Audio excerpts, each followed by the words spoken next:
Welcome everyone. Hi Peter, hi Niels, hi Alita, and a wonderful audience in the room as well. Just to introduce myself, I'm Dinelle. I'm going to be the moderator for this afternoon's discussion around the elections of South Africa 2024, a topic that is super close to my heart, and I've really enjoyed following the politics to date. And I know there's some seasoned professionals sitting next to me around that. So, Peter, nice to have you. Welcome. Nice to be here. Thank you. Seasoned journalist and also a member of the House. Yeah, in the past. Yeah. We've got Niels also on the line. Hi, Niels. You're currently based in the UK. I live in Manchester since 2.5 years now, since I left South Africa. Oh dear, you've switched the sunshine for the horrendous rain of Manchester. I know. It was really hard in the beginning. Yeah, after 9 years of sunshine, I'm already 3 years in the pouring rain. Yeah. But welcome, lovely having you, and excited to maybe just discuss with you on this afternoon's topic. Of course, you are also a seasoned journalist. You're also a published author, so will be interesting to also get into some of that a little later. Last, certainly not the least, Olita Lebelo, how are we doing this afternoon? Thank you, Dinelle. I'm very, very fine. Thank you very much to welcome us on the panel, and looking forward for better deliberations. I'm hoping that I'm audible enough on my side. Very audible, and we also miss you being in the House. Of course, you're a friend of the House, but we also thank you for being here and joining us from Pretoria. So maybe we'll just even get straight into it, right? The topics of the elections. I mean, South Africa is one of the most interesting countries to follow on the African continent, indeed. And I think maybe we'll even start right at the beginning, right? Like, the ANC has always sort of been the largest political party in the country. But actually, where do they stem from? Who are they? Where does this all come from? So maybe a question to Alita, Peter, maybe just to give us a bit of a quick history rundown on the ANC and where they're coming from and where they are now. Yeah, you want me to start? Absolutely. I lived in South Africa as a journalist, foreign correspondent for a Dutch newspaper called NRC Handelsblad in the 90s. So I was very privileged to be part reporting on the first elections in 1994. And of course, I then closely followed the ANC from the moment Mandela came out of jail to his presidency, and after that also a part of the presidency of Thabo Mbeki. And what always struck me about the ANC in those days, that they managed to be that broad church of various groups. In the beginning, in 1912, when the ANC was established in Bloemfontein, it came out of the education struggle, and it was actually established to improve the plight of the people. And slowly but surely, other groups became part of that train as well, like the South African Communist Party, and of course COSATU. And when the ANC was banned, the UDF actually continued the struggle in South Africa itself. And this all came together. Again, it was a very strange time, beginning of the 90s. People who came from exile, people who came from prison, people from the UDF, people who came from Moscow, where they had studied economics, and suddenly they had to set up the economic department of the ANC. So it was actually a tremendous variety of people and political backgrounds. I always admired the fact that in those days, they managed to become the broad church of party, kept it together, and became, together with the National Party, strangely enough, of course, that political center that I think in those days really saved South Africa and came to, of course, the first constitution and the first election. Oh, thanks for that. And maybe to Alita, I know, Peter mentioned that the ANC was also born of sort of it being an educational struggle for Black people. Perhaps from 1912 onwards, how did, could you maybe just provide some insight on how did that then change into it being a political party? I won't say that the ANC have changed to be a political party. It continued to be the political party since its own formation. However, due to some other restrictions, laws, they had to operate within certain ambience. As Peter has mentioned, that there was UD that continued to be one of the political parties that fought the struggle internally. And ANC, being one of the bigger parties then, continued to teach a lot of South Africans about the colonization and the history and the apartheid, and it still continued to maintain itself as one of the biggest structure that people can relate to the restriction of people can relate to the apartheid, the history of Black people, the colonization, and so forth.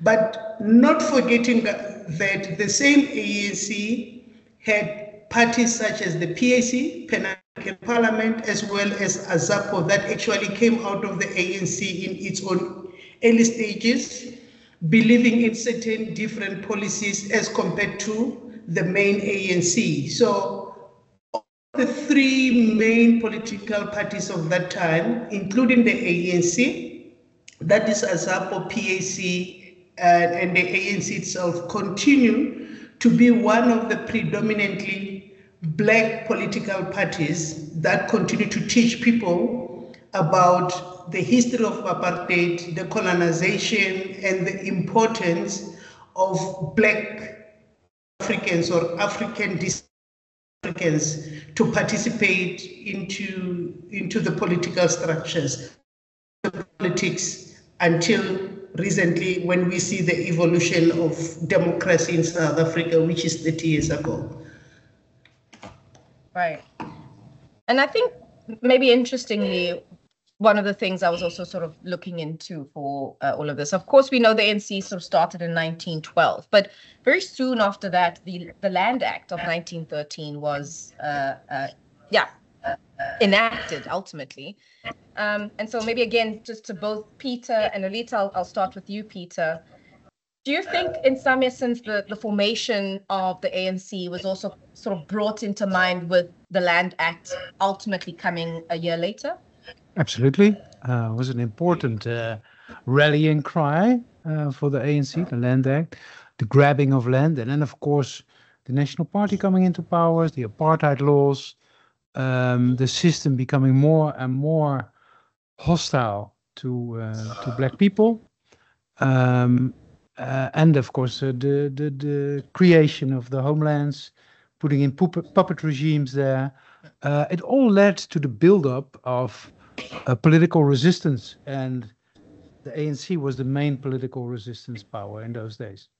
Still, for a long time, adhering to the Gandhi-esque idea of non-violent protest, and that turned, of course, in the 60s, when MK was established and when the ANC was banned.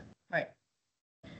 And maybe, Alita, to you, to Peter's point, we know that, of course, in the 60s, there was definitely a lot more sort of violence coming into play. But maybe a step before that, right? We know in 1949, there was sort of the program of action that was issued by the ANC. Does that sort of lead to it being one of sort of the most notorious parties? I mean, it started quite light, I'd almost sort of say, sort of quite peaceful. And so shifting then to the 60s, where it was then a lot more violent, how do we then sort of also reconcile the peaceful movement into a little bit more of a violent movement? Dineo, I will say that the 1949 to 1950 events that happened politically in South Africa is when most of the Black political parties were finding itself to come and identify a lot of issues. That was the intensity of the apartheid, where a Black man being used as an object. And you have ANC coming up with the Freedom Charter in the 1950s just to identify the existence and why humanity exists and why people should live together. Freedom Charter was not being put together for the sake of a political party, but it had some surrounding activities that led parties like the ANC to go to Cape Town and come up with that kind of a manifesto that today we call it the 1950 Freedom Charter. That actually, it became eye-opener to a lot of people in regard to their human rights. And what you call now violence is because people were demonstrating for their existence and their own right. And more, if you look at the history of Soweto, where the Cape Town is, and you can relate to that because you are familiar with Soweto is. At that time, leading to the 1949 to the 1960 until the 1976, it was at the helm and the rise of apartheid. You take up the Sophia town, the forceful removal of Black people from the Sophia town, which is the inner city of Johannesburg, to where today we call it Soweto. And moving people also from the Cape Town, because that's where it's all about the forces, the force removing people, the existence of apartheid that was becoming visible at that time. So you have a party like the ANC that it came up with a manifesto to try to defend the right of a Black child at that time. So it's a history based on activities. It's not violence based on voluntary, but it was mostly demonstration. We can call it violence today because it ended up being violent because the people were restricted to demonstrate at that time. So those are the events that led to what we saw it as violence, but mostly it was led through peaceful demonstration, and because of restriction, at the end of the day, it ended up being a violent event. Thank you very much. Thank you. I think you touch on a very important point there, that perhaps it started off being peaceful, and because of the outside sort of forces and the police presence around those movements, that then subsequently became violent from a sort of reactionary perspective.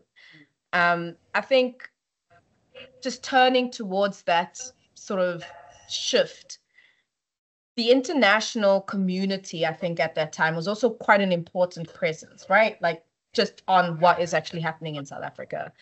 And more specifically from a Dutch perspective, like that anti-apartheid movement. How was that sort of maybe perceived? And maybe this is more towards Peter around that, right? So the perception of the anti-apartheid movement in the Netherlands, and how that was geared towards the violence that was basically being, or at least the protest that was being, demonstrated in. There's someone in this room who knows much more about it. He was part of the anti-apartheid movement part, but my perspective in those years was that that the anti-apartheid movement was really strong. We stood fully behind, or they stood fully behind the ANC. Also helped, of course, with providing weapons and all sorts of very secretive operations. Some people really dared to put their life on the line there for the liberation of South Africa. So it was, and I think it was partly born out of guilt. Of course, we felt connected. We knew a lot with the Afrikaners. We knew a lot of them, and we felt. I think a lot of people in the Netherlands felt ashamed about how they had developed. I mean, I don't. I'm one of those Dutch people of many who had immigrant family in South Africa, and they came home once a year and defended the undefendable for us. It really led to splits in families as well. So I think that sense of guilt and responsibility led to the strongest anti-apartheid movement, maybe in Europe even. Yeah. Interesting. I think, yeah, indeed, we've got a legend in the room around that who would definitely shed a lot more light on that, and maybe we'll ask him a couple of questions.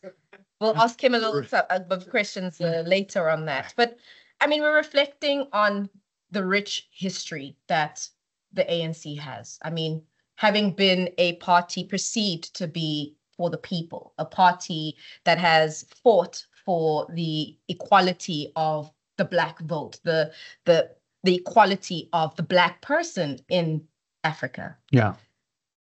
Help me reconcile to how did we get to the election of 1994? Maybe, again, from your perspective, Peter, that you can just shed some insight and shed some light into the period of 1990 to 1994, what that meant to people, what you were seeing. And secondly, towards you, Olita, in that same period, growing up, I will not give your age away, but being a child in that time, being an African child in that time, what did that mean to you? But I'll start with Peter. I think it was a very tense situation with a lot of violence, also between ANC and Inkatha, of course. Like all sorts of old feuds were bursting open. I really thought it would end up in a civil war, a large-scale civil war. Also, when the extreme right-wing Afrikaners started to weapon themselves. And remember, these were the days that in Europe, there was the biggest war since the Second World War in Yugoslavia. Yep. And the solution that Europe saw and created there were homelands. and in South Africa, we know how that went. yeah, and we tried to bring it together. So it was a contrary development, actually. It was also the period of hope.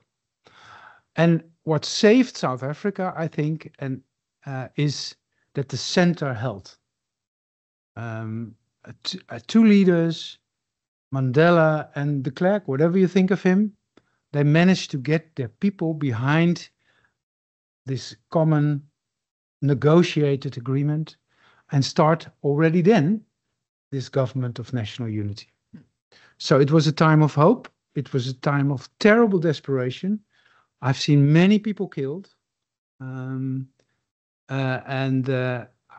also know that the main role players like Mandela and de Klerk and Cyril Ramaphosa, whom I interviewed in those days, they were sometimes very depressed about the situation and didn't think it was going to work. So in the end, it's a miracle caused by humans. Interesting phrase then. Maybe from your side, Alita, if you could share some insight. Being an African child on the dusty streets in that period, what did that mean? Yeah, I have vivid clear memories of the 1990 when Mandela was released, and in 1994, the first voting. It actually became not real for a long time because I grew up in a small town where it was so divided between the white and the blacks, and you still have to maintain a status quo for a long time so that you don't want what we see on TV to happen in our towns. So if there was violence in Soweto, we didn't want it to happen in our town. I think me as a black child at that time, I was still sensitive for the fact that I still need to maintain the status quo in regard to the engagement, how I engage with white people. Even if you have now the same entrance, you keep checking yourself if you are entering in the correct entrance, on a right entrance, all those kind of things. I think it took, for people that have lived through apartheid, it took them time to adjust. Live in the democratic dispensation and how police will react to certain things, especially in small towns. I think a person who was in Soweto acted differently than I do, because bigger cities, bigger townships had their own fair share on how they integrated into the system. You take a person from Sharpeville that has had an experience of the Sharpeville massacre will narrate it differently from me as a black child from the rural areas. But it took me time, and it took time from my side as well to integrate, but you can see change. Change was there. And also because then the media became so visible. People were starting to talk politics where politics were restrained.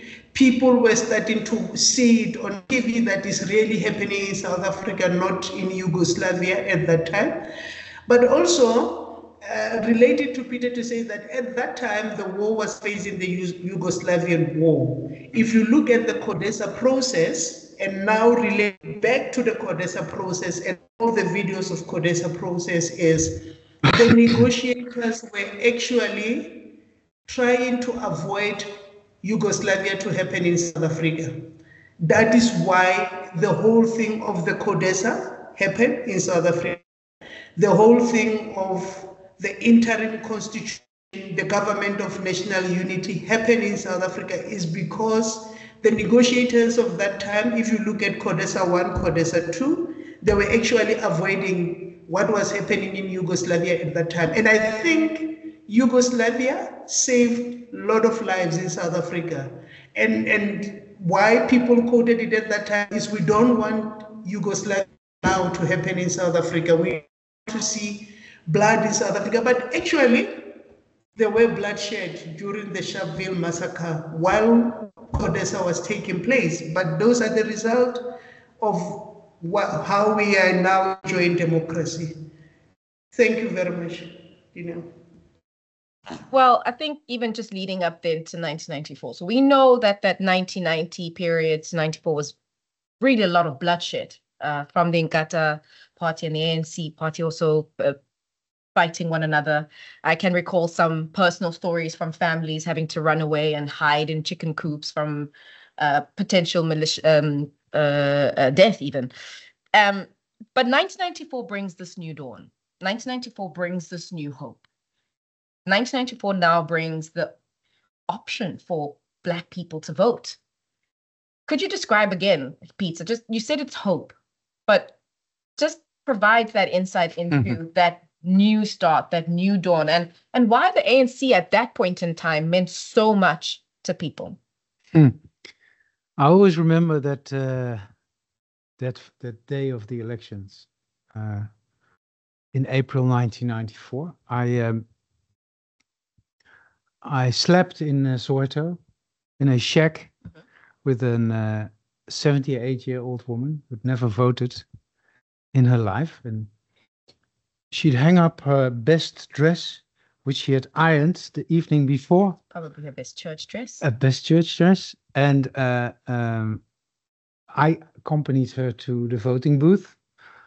And it was the first time in her life that she voted. It was for her a totally sacred moment. And I think for most Black people, it was a sacred moment.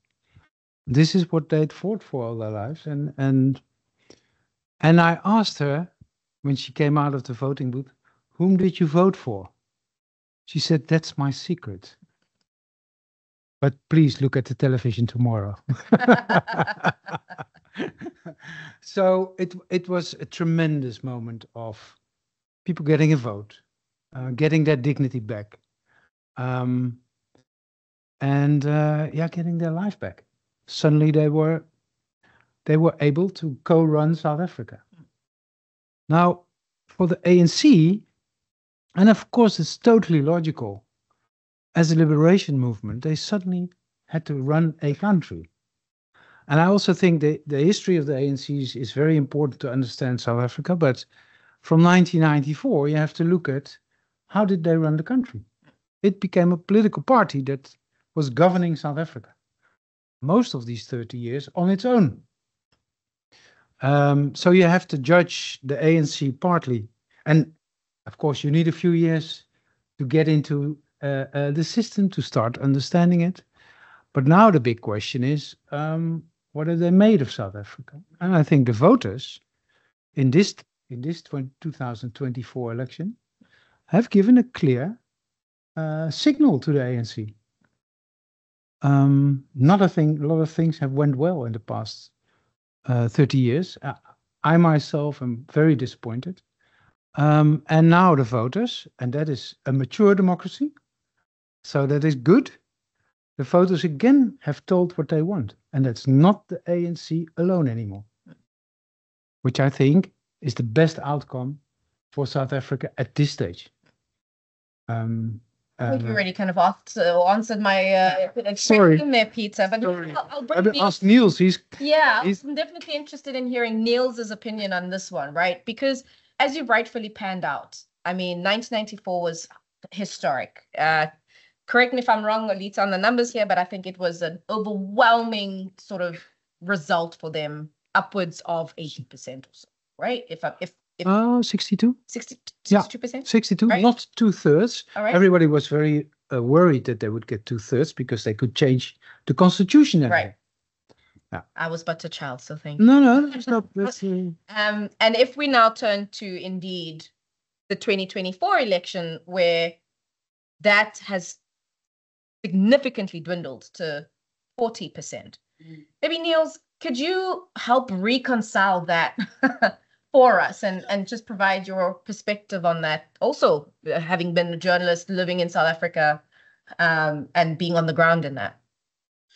Yeah, actually, to be honest, I don't think the voter has punished the ANC that much, for the very simple reason that you've got actually two split-offs of the ANC. You've got MK, the new party of Jacob Zuma, which is basically part of the ANC that split off from the ANC. So if you calculate the 40% that the ANC won, plus the 15% that MK won, you get to 55%, which is almost exactly the percentage that the ANC won 5 years ago. In 2019. And then you've got the other split off, which is the EFF, which of course also followed from the ANC, which I think got about 10%.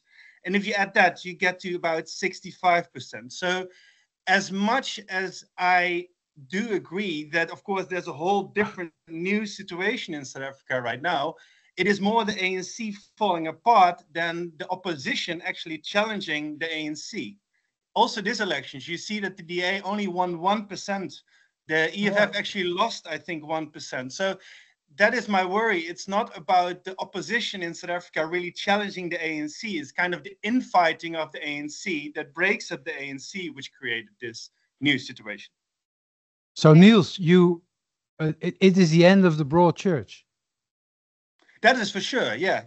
No, that is true. And I think it is very, there's definitely an impact, because this kind of infighting might not stop, and this kind of internal collapse of the ANC might also not stop, and therefore it might go smaller.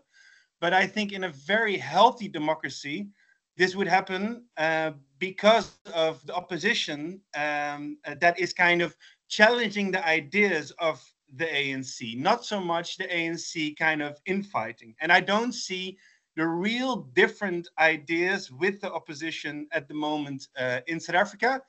And therefore, what you mainly see, and I think what is very, very worrying about South Africa at the moment, is that you see that the amount of people, the percentage of people that go out and vote is going ever further down. I actually looked it up this afternoon. And 58%. It was in 2009, it was 77% of the registered voters. It went down every election to 58% of the registered voters this election. And it's very important to emphasize that this is about the registered voters. About 40% of the South African electorate doesn't even register. So we're talking about maybe a turnout of, I think, way below 50%. And also, if you look at the now national coalition, that got, if I'm not mistaken, about 10 million votes on an electorate of 42 million votes. So this South African government has the support of only a quarter of the South African electorate, which of course is not really a very kind of stable basis to kind of, go forward. So as much as I find it a very important elections, I'm not really kind of going along with the optimism that I see in a lot of international media. You touch on a very interesting point there, Niels, and I saw maybe Alita maybe give a bit of a chuckle there, so I'm interested in her opinion on this. You touch on the point that perhaps it's more the ANC falling apart as opposed to there being an actual sort of opposition. I mean, if we think about the parties that have actually split off from the ANC in the past, we've got the UDM in 1996 under Bantu Pulumisa. We had COPE in 2009 that also fractured off with I forget his name now. I forget his name. Yes, Musiwa Lekota, that's it. In 2009. We have 2013, the EFF under Julius Malema and the old ANC Youth League sort of fractioning off. And yes, of recently, 2023, we had the very bold MK party being sort of driven from the ANC. And so, Alita, I'm interested in hearing from your perspective. Is it really the falling of, or the failing of the ANC that we have all of these fractions, or is it really truly different policies, different ideals that we're sort of seeing come up from a quote unquote these smaller opposition parties now? Thank you that you touch base on the issue of the falling of the ANC, and I'm going to add to Niels as well. And I've indicated that during the formation of the ANC, to say that since the ANC was formed, it has always becoming distorted over the years. You have your AZAPO, you have PAC, okay, and you have COPE in 2009, followed by EFF, and then the MKP is the fifth breakaway from the ANC. And if you look at the history of all the breakaways, is also the difference of the ideology. What people believe and wanted the ANC to be, that the ANC is failing to be. Or the change of ideology, who is the leader, what kind of a leader, or what leader want in the leadership, and that also it actually always from people to break away from the ANC. So it's more about changing ideology and changing leadership, because you look at how AZAPO was formed, how PAC was formed, how COPE was formed, is because of change of leadership within the ANC. EFF is a different story. And now, as well, MKP has proven to be a change of leadership and a change of ideology. And that as well, added to Niels, is the distortment caused by change of leadership and ideologies within the ANC. It makes a lot of people to lose interest into voting. But actually, this proves to us to say that a young democracy like South Africa, most of the political parties, they lack what we call the electoral education.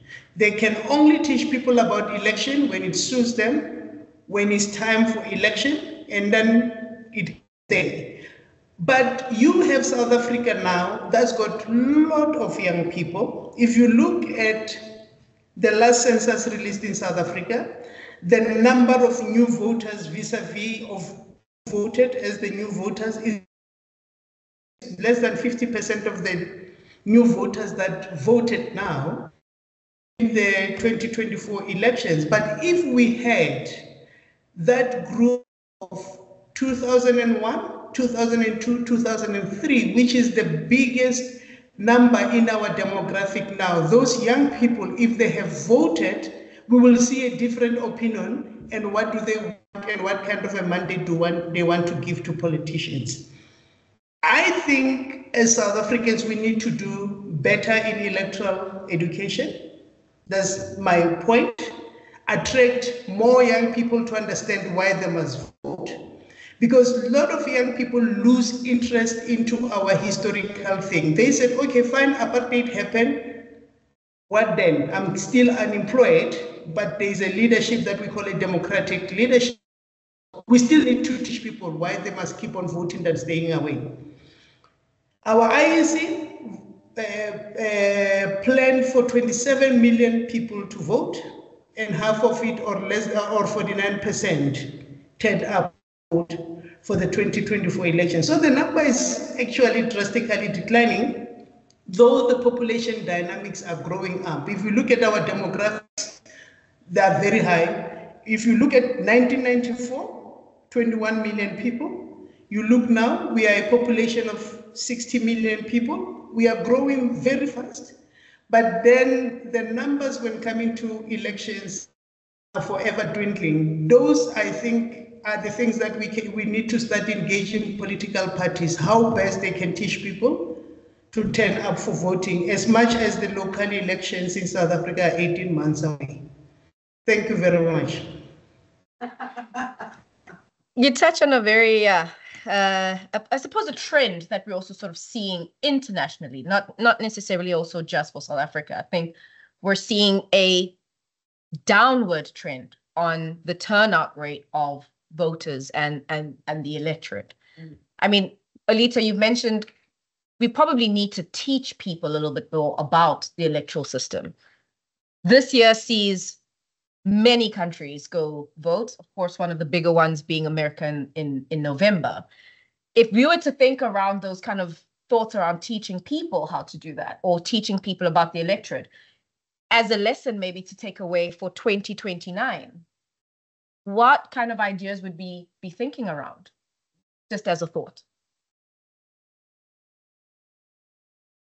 I will not look into 2029. I will actually look in the 2026 election. 2029 is still far. 2026 will relate better to young people. Okay, it's more about what young people want and what does voting them. What kind of powers do they have? Because like now, the voters in South have actually clearly indicated to political parties that we are tired of the outright majority. We are expecting politicians to work together, learn to negotiate better, and still be in the same parliament and get things done. So that is the message that the politicians or political parties got now into the last elections. What needs to be done is the same political party have a mandate for what we call electoral education. Yes, it can be the IEC mandate, but also is the responsibility of a political party to say that I'm representing you. This is what is expected of you as a citizen, but I also need your support as a political party so that I can solve your problems. The less support I have, the less votes I have in parliament. So should I be in the same position as any politician in South Africa with what is happening now with the government trying to form a government of national unity, which is not, because it's a coalition, it's not a GNU.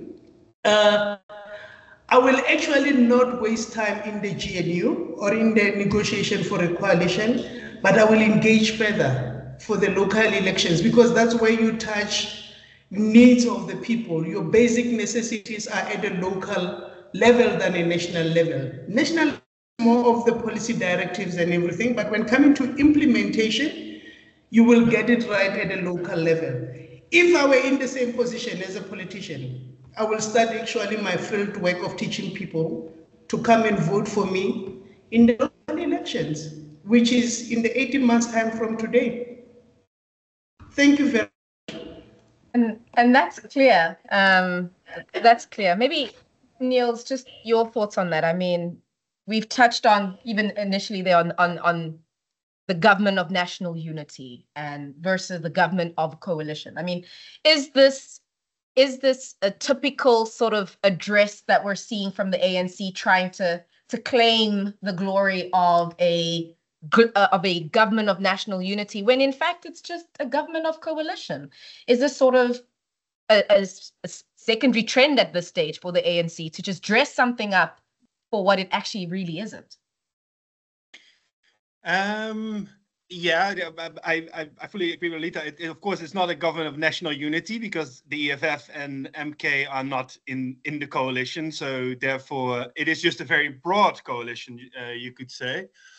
And I think that is quite smart of the ANC, because if you get as many opposition parties in your own government, how can they ever kind of criticize you anymore? And that's also what I don't fully understand from especially the smaller parties. I would have expected that the DA and the ANC would form a coalition government, and they have a large majority already with the two of them. So I don't understand why parties like Rise Nzansi or even the Freedom Front Plus, I don't fully understand why they are joining in this coalition. I guess because they think they kind of, in that sense, yeah, they want some part of the power because they have been in opposition so long that they want to kind of part of the ability to kind of make changes.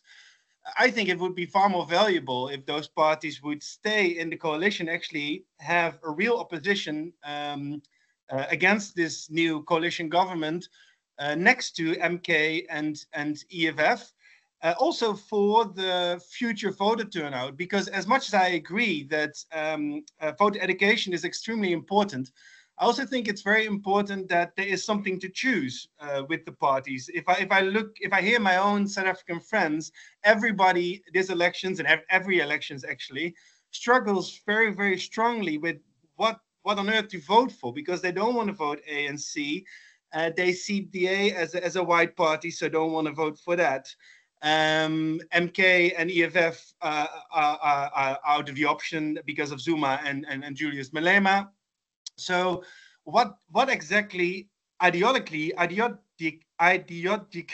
can you go for? I think for too long, all the opposition parties were mainly anti-ANC. So it was the ANC who had the government, and parties like EFF and DA and all the other parties, they wanted the ANC to get out. So they kind of didn't come up with their own plans for the future. The main thing that bound them was getting the ANC out. I think it's very important towards the future that we will see a more ideologically driven kind of presentation of the parties. Like the DA should develop itself, I think, as a neoliberal party, because I think in its core, it's what it is. While the EFF, in a way, is the most ideologically recognizable party in the sense that it's very socialist, national, like anti-colonial socialist. But the other parties as well, that voters really get something to choose. Like, do I want to go for privatization or nationalization? Do I, like all these kind of questions, instead of we just want the ANC out. And I think a smaller coalition would have made that easier.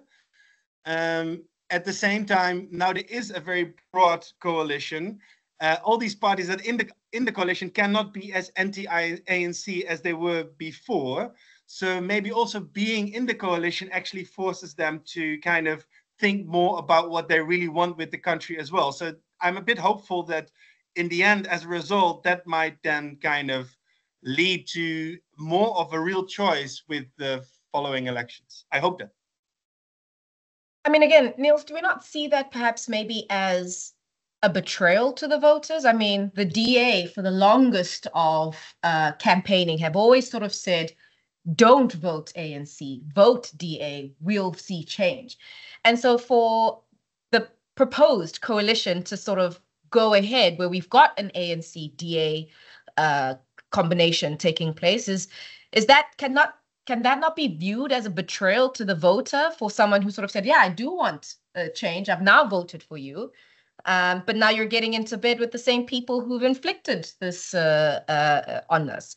And then additionally to you, Niels, we've also historically sort of seen, the inclusion of ministers from different parties, right? So we saw Patricia de Lille joining Cyril Ramaphosa's first cabinet as minister, but they're also coming from a smaller party. So the inclusion of these small parties, is that also not a betrayal by sort of saying, well, hang on, we're now joining forces with the party just because we can pocket a ministry or pocket department?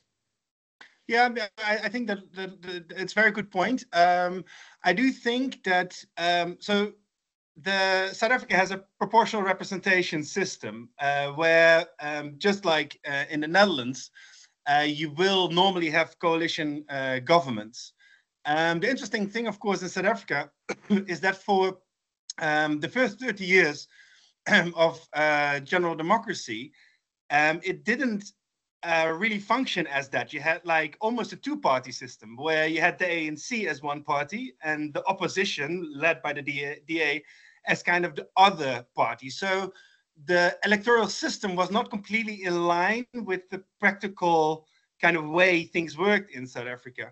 And I think, therefore, you have this tradition with like smaller parties kind of joining a minister in because they have the feeling, we are way too small to ever get into government. So therefore, this is our only way to kind of have some influence.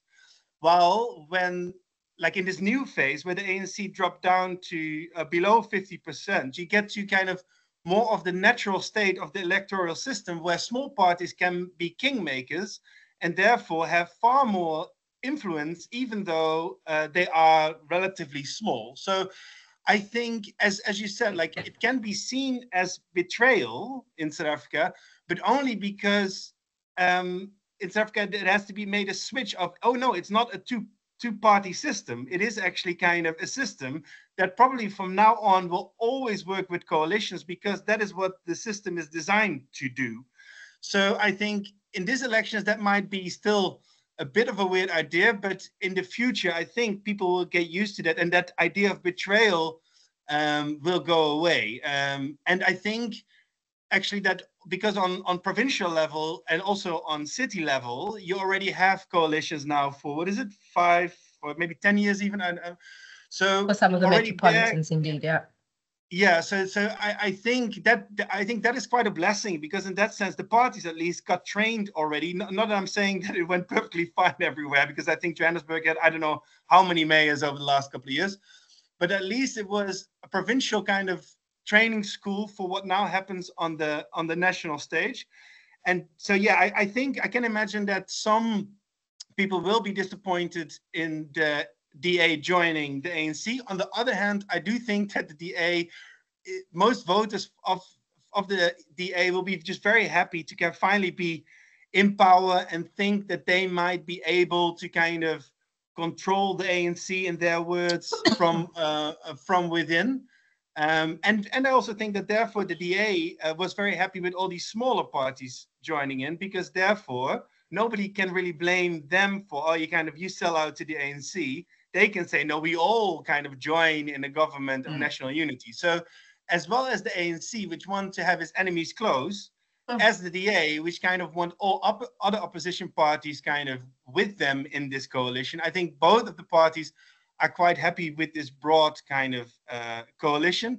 The voter might not, but as I said, I think eventually the voters as well will get used to that. But again, that comes also down to voter education and to really kind of make sure that people understand the electoral system and the way that that governing the country is done. But that said, that of course is very difficult because it's not that in the Netherlands or in the United States or the UK where I live now, a lot of people really understand their system. So it's not as easy to kind of make that happen. I mean, you also touched on a very important point there. What now, guys? Excuse me, what now? I mean, we have now, or at least from a South African perspective, entered a new phase, an uncharted phase of coalition government at a national level. We have indeed seen coalition government in particular metros and how that somewhat worked and has somewhat didn't work and has gone really badly for a city like Johannesburg, for instance. So what now? I mean, are there any learnings we can take away from other countries where, at least African countries, where there've been coalition governments instilled? I mean, we look to perhaps Kenya and the learnings from 2007 after the really bad elections there, and we sort of had a coalition government lasting for around 5 years, maybe the teachings of Mauritius. Is there any light in this? Maybe I'll start with Olita. Yeah, let me tell you something. I think the South African election system or political system is an eye-opener to a lot of African countries. South Africa was the first country in Africa that decided to go on a government of national unity from a political party that had an outright majority in 1994. And it became symbolic as part of the nation building, okay? What is happening now in South Africa with the 2024 elections is you have kind of a different mandate from the voters that has already tested of what we call it an outright majority of a political party. The government of national unity that became very transition during the inception of democracy, and then later on ANC that continued to rule, majority rule, that the voters have actually revisited the mandate to say that we are no longer giving you that, but we still believe you can be one of the political party that can deliver us where we think that an African person or where we think that South Africa needs to reach. So the system or the current situation that we are in is still one of the learning curve. Again, I will say that you have elections announced on time. ANC that was in power to a defeat and call on other political parties to come and share the power. What we see now on social media, because most of the political parties are mute, the conversation is between the ANC and the DA that becomes so rife on the social media than getting an official statement from any political party. I think it's of interest for us. It's just 2 weeks after the whole elections were announced. So I think we are in a good direction. And I don't think that we are going to lose it because the voters are actually enjoying politicians fighting for power and trying to negotiate for the best. And we hope that they will take South Africa forward in the best way, in what is in the best interest of the country. People will see a need of voting, where there will be the importance of delivering more, especially service delivery, job creation, poverty alleviation, infrastructure. This is where most of the South Africans want to see South Africa going. Who people work with, they don't care. They just want to see politicians working together and taking the country forward. So I will say that knowing African politics, we are becoming an exemplary in how democracy works and how the country needs to be moved forward. The Kenya coalition as compared to the Mandela government of national unity is totally different from where we found ourselves. And if you look at the Kenyan government of national unity, it was even learning from South Africa, from the CODESA and then the 1994 elections. So you take it from there and we move forward. For me, I will say I'm positive. I think our politicians, though they can have their own political way of having their own opinion, they're in the right direction. And we hope that they will take this country forward and we will talk a different, or we will have a different discussion maybe for the local election, taking stock on who did what better in just 2 years of being in the national government. Thank you very much. I know, Peter, you've been maybe wanting to say a little. I'll get to you shortly as well, Niels. But maybe your perception on that. And well, I think what we can be happy with is that this is the best possible outcome of the elections.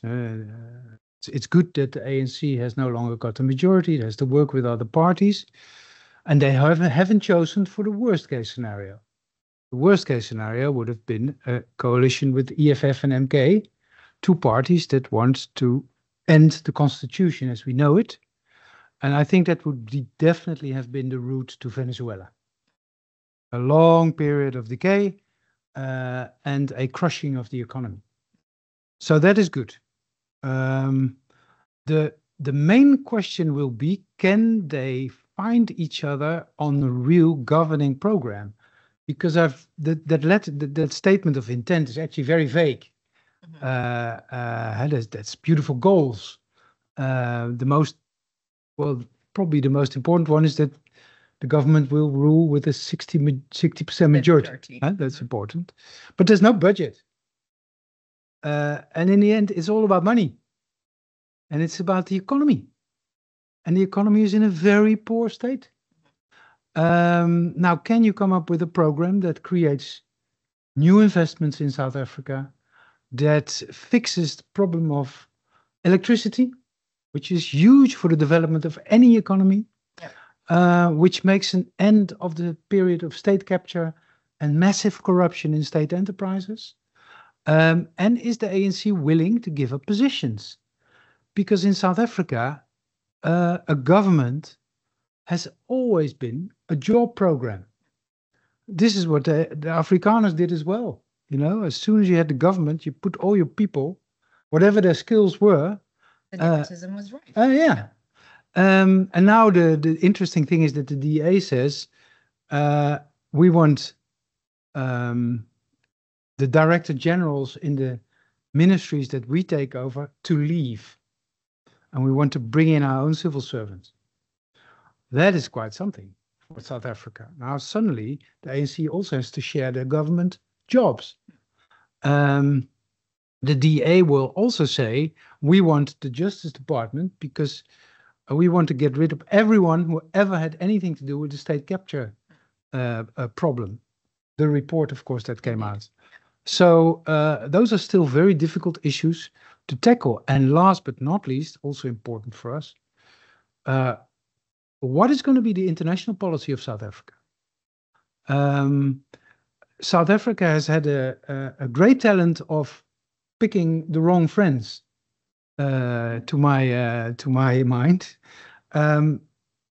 If in these days you will still be supporting Russia and see it as your big ally, you will have big problems to come up in a global economy where you want to create foreign investment. Now, the DA wants all these things in a very different way. How are we gonna find a middle ground there? I think that there are going to be tremendous problems. A lot of hate has to be overcome. There are wise people at both sides, that helps. But the last government of national unity in South Africa lasted 2 years. Indeed. Because power sharing was in the end not happening. Mm-hmm. So I'm not too optimistic. I think the key word is influence, right? And Niels touched on that earlier. And I think the very interesting part is, again, if we're looking at these two big parties, the ANC and the DA, one, even just on a fundamental sort of issue basis, the ANC is pro-Palestine.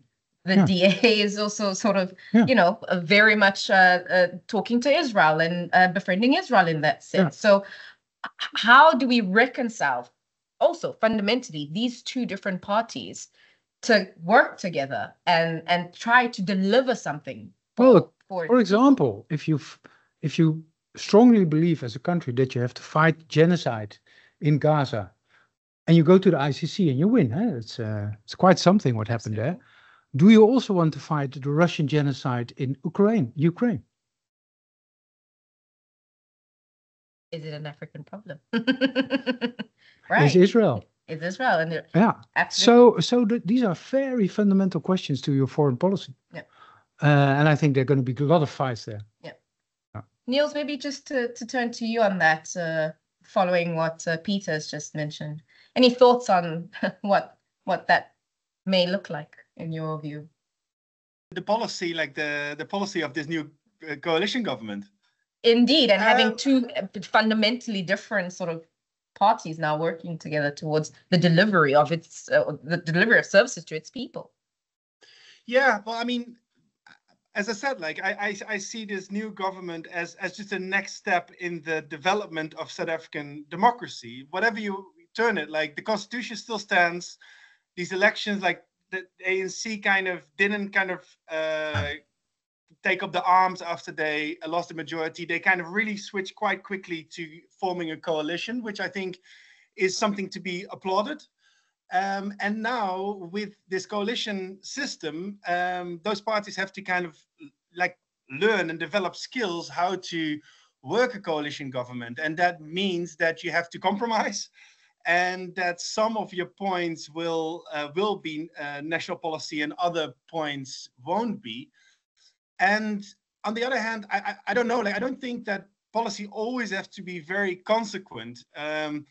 To Peter's point, I mean, you can also say, why are we so much fighting Russia in the Ukraine if we let Israel commit a genocide in Gaza? So that's the other way around, right? So you don't have to, like, I don't want to kind of expect things from South Africa that we cannot even do in Europe or in the United States or in Holland. That is, I think this is highly unfair. I think this is highly unfair. Highly unfair. No, Niels, I agree, but South Africa has a sort of ambition of moral leadership in the world. And the ANC thinks very differently about that than the DA. Yeah. So I gave it as an example of things that can divide the new government. It definitely can. I also, like, in all honesty, I don't know, especially Gaza, I don't know how that will work out, because I don't think that like the DA is thinking so radically different on that than the ANC that I don't know exactly how that will work. But yeah, like they will have to kind of find a way, and the alternative is to kind of that the government collapses and that you either form a new coalition or that you have new elections. And that is kind of the same thing that happens in the Netherlands very frequently as well. And there's, I mean, it's not ideal, but like if a government falls after 2 years, then that is part of the democratic electoral system that we have, and South Africa has. Yeah. So I don't know. As I said, like it will be very, very difficult, especially over the coming 5 years and maybe even over the coming 10 years.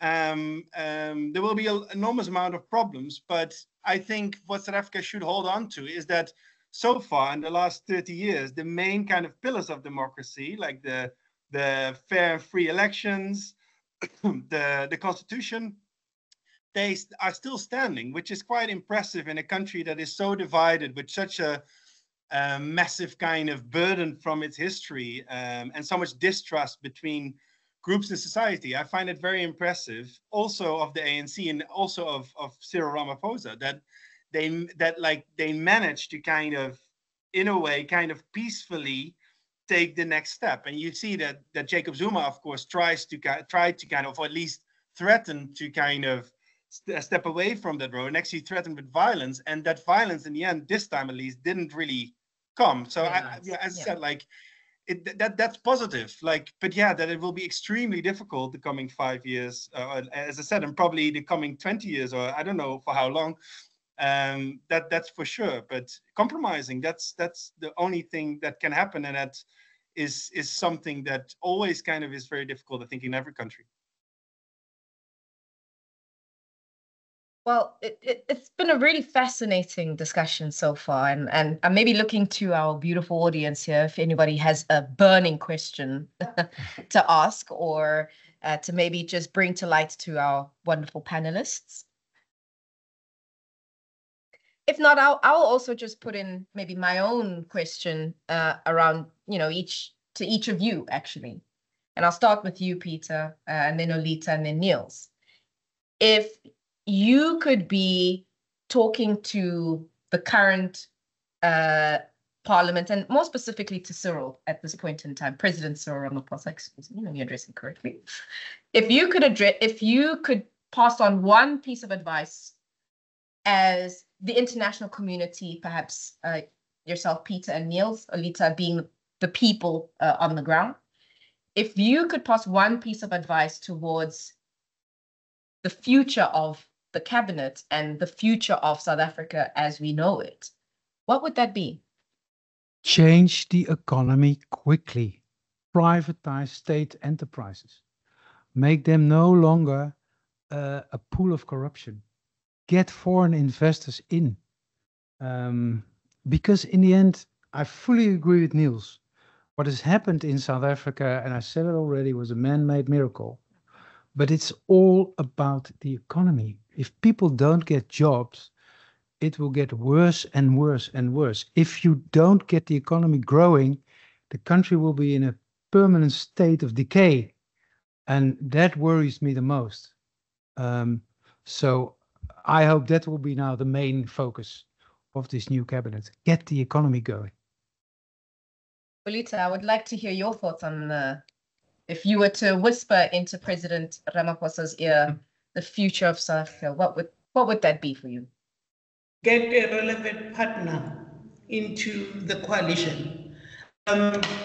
President Cyril Ramaphosa has put up any kind of a talk and policy in regard to how he wants to revitalize the economy. Nothing worked. Before COVID, post-COVID, nothing worked. What is required now to take South Africa forward? I agree with Peter 100%. Get the economy working. Then we don't have a problem soon, because then if you get the economy working and you be able to actually capacitate on security, we are all set in South Africa. That the economy itself will create jobs, offer more opportunities, new money in the country. We need new investors. That's all that we need. Thank you very much, Dineo. Niels, last but certainly not the least, if you were to just provide your guidance, what would you be saying? I think I agree with Peter and Olita. I also, of course, think the main issue will be revitalizing the economy, getting investors in. And if I would advise Cyril Ramaphosa, I think I would say to him, make the changes, make the unpopular changes within the ANC. So privatize Eskom, for example, do the things that have to be done, and then in public blame them on the DA. Say, just tell the public, or also tell the ANC, it is the coalition of the DA we have to kind of give and take. So we give the DA like the privatization, but at the same time do it in a way, and I think that is very, very important in South Africa. Do it in a way that it's not like blatant privatization. Make sure that if you privatize the economy, there are some social and economic securities for the 55 or 60% of the country that is that poor, that really need the support of the government. So don't make it a complete neoliberal country, but kind of make a compromise where you've got some very needed neoliberal aspects of the DA, but then kind of put it in a more ANC left-wing kind of coach, you could say, where you kind of blame the unpopular things on the DA and kind of make sure that you, as much as you can, protect like the poor and vulnerable. Blame politics, Neil. So from your mouth to Cyril's ears. I think without any other questions. I do have a question. I don't know if you can hear me in the Teams meeting. Can you hear me? So I actually have a question for Olita.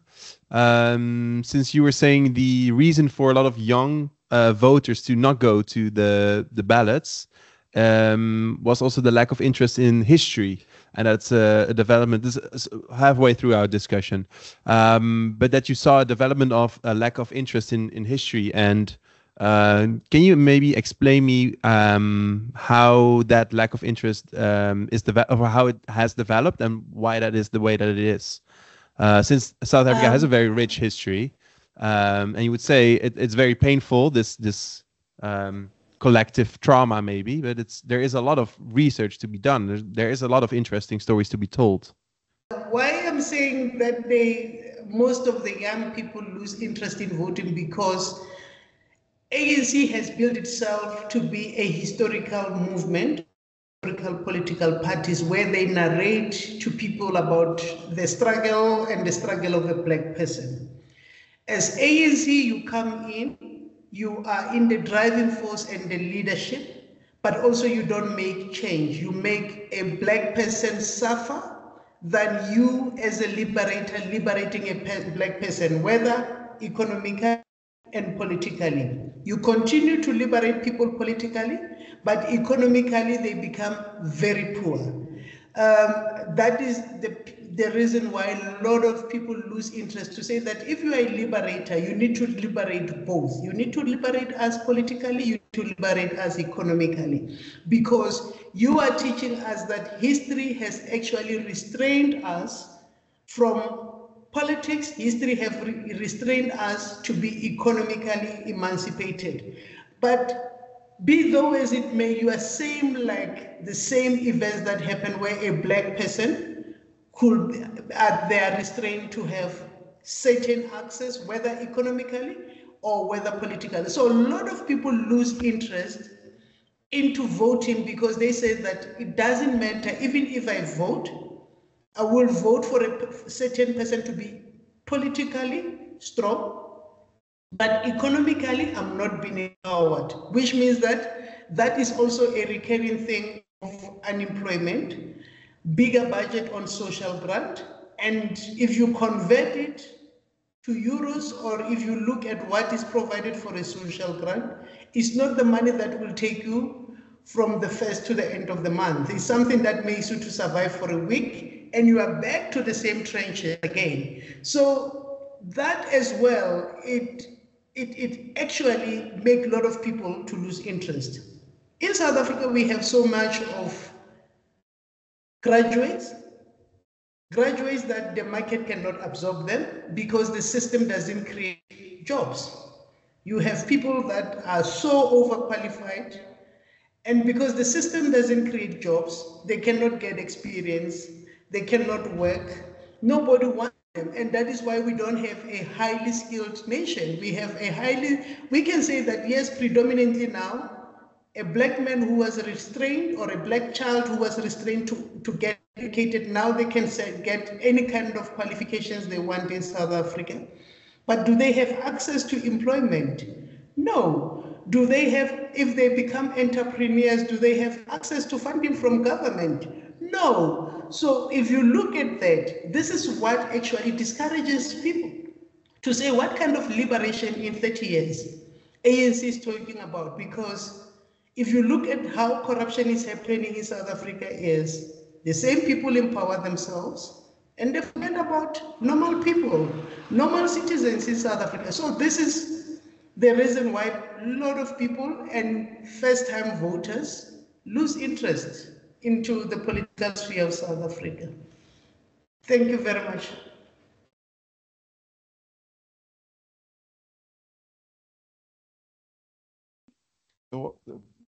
Maybe one question, kind of remark question, I don't know. Or maybe first, I got a WhatsApp today from one of my friends in South Africa complaining that it's already, I think, 4 weeks after the elections and we still don't have a government, which I felt was very funny.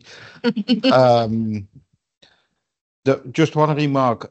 If I sense from a long distance, if I sense the mood amongst quite some portions of the South African population rightly, I think the mood is work together and get things done. And stop making a mess of things. And for that, I think that was very well sensed by the ANC in its analysis of the outcome of the elections, that they should come up with this kind of concept of the coalition of national unity. I do think, however, that it's called a coalition of a government of national unity. In essence, it's a coalition between the DA and the ANC.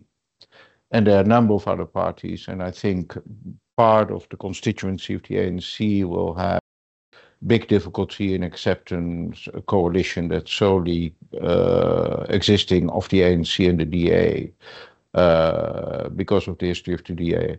So then the last thing is that because there was quite some, I mean, there is not yet an agreement, and I think I'm not too sure if I sincerely hope so, But if I understand the correspondence that's been exposed or revealed yesterday and today, and there's of course an element of spin in that correspondence, so you don't know exactly what's going on. But one of the things that is on paper is that the DA is asking for sealed mandates for the people they putting in the government, and that of course that would be extremely dangerous, because then you form a parallel government within a government, and it should be a collective. And lastly, I think on the risk of being very judgmental, but much a better negotiator and leader of a coalition than he was as a party leader, actually, where he wanted to keep everything together, and that failed. Because if you look at MK, then I mean that was a total failure, and I think rightly so. It's good that the ANC got rid of that tendency, and it comes with a price, but it's for the better, I think. Thank you. Thank you. Okay. Thanks. Yeah, I think with that comment, thanks everyone for just joining. Peter, your insights. Yeah, thank you very much. Olita, your insights. Niels, your commentary as well has been phenomenal. Thank you so much for joining us in this fascinating discussion. We look with eager eyes on the future and what will come out in hopefully the next couple of days. As a South African, I hope, but from a Dutch perspective, it might be, we can wait a couple of weeks. That's another, okay. another 11 months. Another 11 months. Couple of months. Yeah. So thank you very much all, and really wishing you a wonderful evening, and thank you for taking time out to just share your insights with us. Thank you. Thank you. Thank you very much. Well Well done. Thank you. Bye.